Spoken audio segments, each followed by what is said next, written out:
Ana aninge na guda semboka to siepna Musa Jakadala makoro orwane ya sembo moro musipa kwa ndo wach malit na mukano ne ang dang Musa no kelo mna bare dongo ka nikech nyocha gitiyo go kamano to dang wakaka da ko malit kama wa me muta no dio nyuom timre tun kana ma da ko makang jodolo ge chako ni dwa yaloka ni bi winjo ka jadolo cheche wach gi nyako ni madam koro dongi Yesu mabe ni dongi Yesu iwe ne jomo tamo wangi bakana samoro kanya kwando setamo wangi to kidhi penye na gwandi we na ditoko na gwanda wegi Yesu mato ma iwe wago iwami kaka nyakema maiti mwanadi iwe wago ani lunga na gudiko nyango aguda simba jaka malube kanto bende jiongea to ajatum ajalemo siasa benda jalemo kamatin tano ajane ato tuma to ben mana tuma ne ngato toeja wan gi togi be mwange ywak maber ta ano wacho ni kane po kana donje tum gimalit na kanya fwenyo mana kia kuma gwanda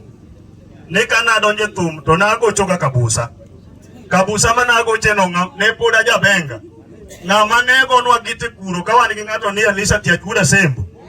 ne duongo jwa kamubet kan una gwanda ni jaduno kago base to kada to chunyi okiyudi iwinjo ka gino ndi hapa ni negi pogre tich ana go nwero kamano adwano wabed gi jotelo machal kod Musa Jakadala okadwa wuondo ujo thumwetena wachal gi Musa nitie watiyo gi ji kendo jomitiyo go marach mogik gin ng'ama koro Musa okelo kane jomiluongo ni bonzas kata security gi wadich mana kod gi samo wadwani gi golwa ka joko geng'onwa to toki sewe gi to wiju timang'o agoni ero kamano gudu genya Nyasaye omed kwedhi ero kamano Dongeler wan ko chinja dara ma wuodu semeni